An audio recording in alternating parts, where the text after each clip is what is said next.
Hey, what's up, guys? This is Marseille, aka the Property Pastor, coming at you again one more time to give you another informative video about real estate investing.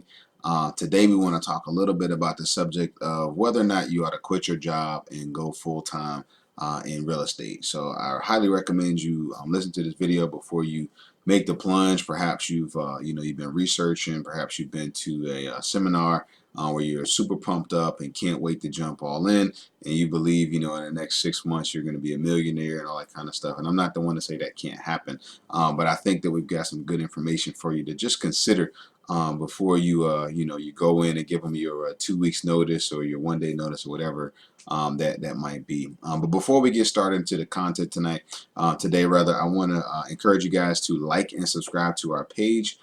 We are excited to bring you more content every single week. We are committed to bringing new content, fresh material that's going to help you in your journey. So that being said, make sure you like and subscribe to our page so that you can take advantage of the valuable content as it comes available to you. So let's get into it. I want to talk a little bit today about whether or not you should quit your job and become a full-time real estate investor. Real estate is extremely lucrative. A lot of people get really excited about it. I believe it is the number three producer of billionaires in the country, something to that effect. So it's very lucrative, and a lot of people get really excited about it. And a lot of people are like, "I'm going to quit my job." I've been to real estate investment association meeting. I've been to a seminar. I've been to a training. I've been looking online. And you know what, Marseille, I'm going all in. Well, before you get into that, I think there's a few things you really ought to consider. I myself am not a full-time investor. Reason being is that I have not hit my financial freedom number yet. That will be coming prayerfully soon. But until I do, I have not made the decision to go full time, and that's what works for me. Hey, whatever works for you is what works for you. But I thought I want to give you some good content or some food for thought, so to speak, before you make the decision. So a couple things to consider. First of all, your expenses. As you look at your own expenses, everyone's at different stages of life. Some people are single. It's just them. They're young. They don't really carry a lot of expenses. And going in, taking a plunge, they can live on a friend's couch and invest in real estate. They can get a roommate, invest in real estate. Those kinds of things. But there are those of us who have higher expenses. Been living life a little bit longer. That may be in the form of a mortgage on your primary residence. You may have car notes. You may have student loans. All these kind of things. Well, the moment that you go full-time investing, if you're not generating cash flow properties, you're not wholesaling, you're not bringing money in, those things can generate great levels of stress and be kind of a disaster if you allow them to be. So just kind of examining where you are financially, getting your financial house in order, looking at what you actually have on the table, what you need to cover from a month-to-month perspective, that can kind of help you. I don't want that to discourage you by any means, but it's something you definitely want to consider before you go full time. So for me, like I said, I do real estate investing is kind of my side hustle that eventually will become my primary hustle. From an income perspective, I'll do a whole nother video talking to you guys about what I do in the ministry realm in terms of serving God's people. But in terms of my W-2 job that I have now, I do real estate investing on the side. So for me, I've got a family, I've got a wife, I've got 3 children, got a house to pay for, all those kind of things. So as I continually add house to house and build up, what my portfolio looks like, eventually that will surpass what my W-2 job brings in. And the time that I see fit, then I'll go ahead and take that fun walk down to human resources and put my notice in. But again, so just you really want to consider what your current expenses are. So like I said, if you're pretty much you don't have a lot of debt, you don't have a lot of expenses that you need to worry about, it's a lot easier to make that plunge. Additionally, after you consider your current expenses, you also want to look kind of at your knowledge base. So for some people, their biggest barrier in real estate investing is time. For a lot of folks, it's going to be knowledge. It's going to be the money to get started.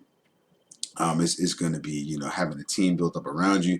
But you really want to look at what your knowledge base is. So if you're gonna quit your job and just invest totally in your learning phase, you can do a lot of those things at night. A lot of people are just putting their phone down, getting off of Facebook for a few hours, getting off of YouTube and whatnot. Not for this video, but for other ones. And getting rid of some of the time wasters. You have a lot of available time that you can take advantage of resource materials. You can learn, you can network, go on to real estate investment meetings in the evenings, things like that. So your knowledge base, is also another area to consider, because if you need to take time to build your knowledge, you want to do that before you really jump in full time and take the plunge. Because if you want your time that you are investing to be time you're investing. Now, granted, you're still going to be learning, but you want that time to be time that's actually generating income for you.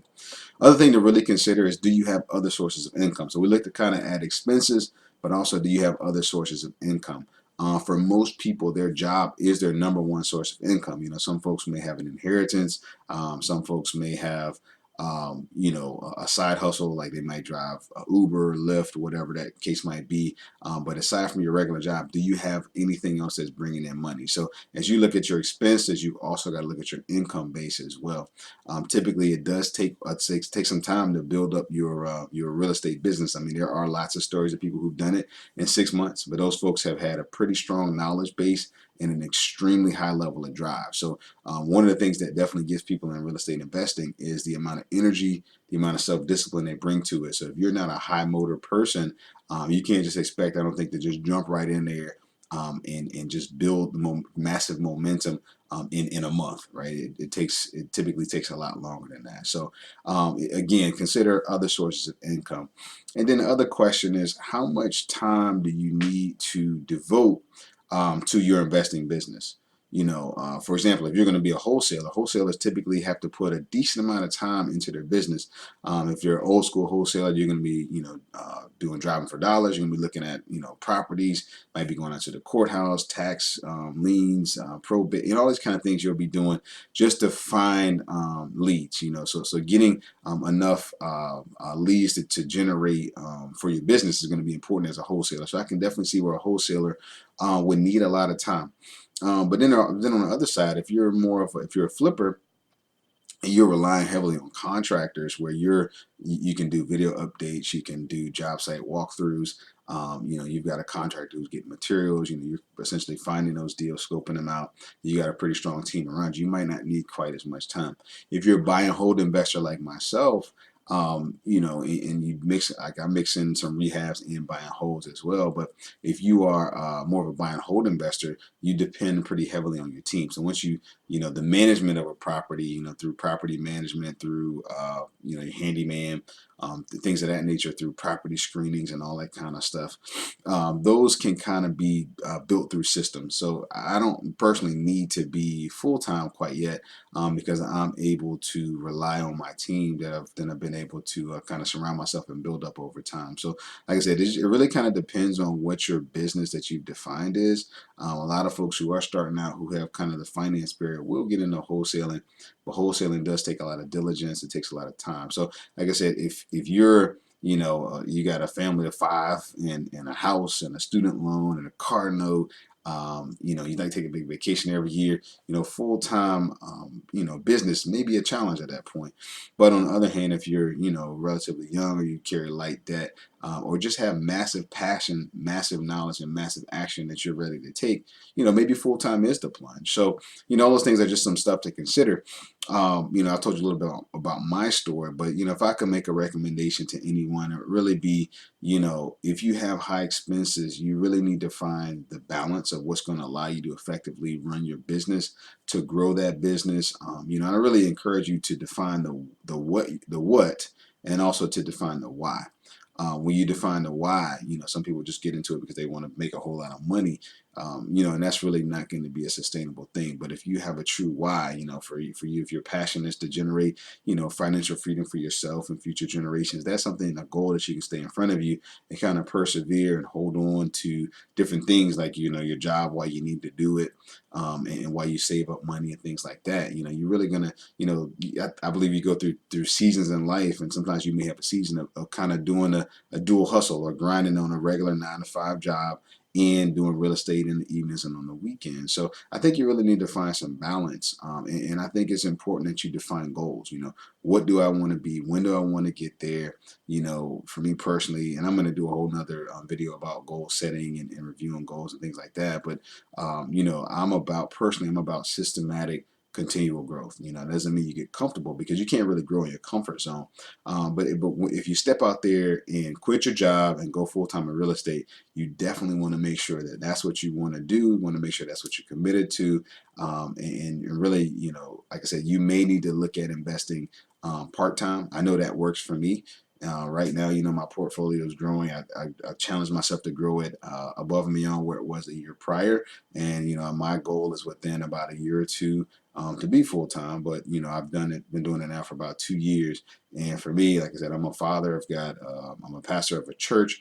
Got 3 kids, got a wife, and they're my number one priority. But real estate has been a phenomenal vehicle for me. But I would really encourage you, if you do decide to, as you evaluate, challenge yourself to become as efficient as possible. A lot of people are like, I got to quit my job and I got to do this and I got to do that. But I really would challenge you to become efficient. And what do I mean by that? If you're a wholesaler, how can you utilize a virtual assistant? How can you use technology to send out mailers and to do direct contacts? And how can you use technology to, send emails, or whatever that is? Virtual assistants to call and screen for you. Folks that, if you can do a joint venture partnership, if you don't have the experience yet, you can go and do work on the weekends and the evenings. I've done a lot of those things, and do them whenever I need to. But use technology to your benefit. Use property managers, use contractors, use other people's experience. The wonderful thing about real estate is that you are not reinventing the wheel. I definitely encourage you to not try to reinvent the wheel, because it's already been invented. But the good part about it is just challenge yourself to become efficient. And then the last thing, another food for thought item that I want to make sure I throw in there is, if you have a job where you can work from home. A lot of people can telecommute nowadays, and you can work from home. That's a great time to kind of build your business in those couple of hours where you may have, some jobs say, hey, if you can do your job in 6 hours, the other two are yours. So if you have a job, you're blessed to have a job that you can do that. That's also an opportunity for you to actually be able to build your business and leverage your time. So like I said, you don't have to go full time. You don't have to quit your job and go all in right away. You can pace yourself along the way. And then for those of you who do, I encourage you, go all in. I think Grant Cardone has a phenomenal book called The 10X Rule. He talks about massive action. I just think in taking that massive action, you got to be smart, you got to be calculated, because you don't want your dream to turn into a nightmare.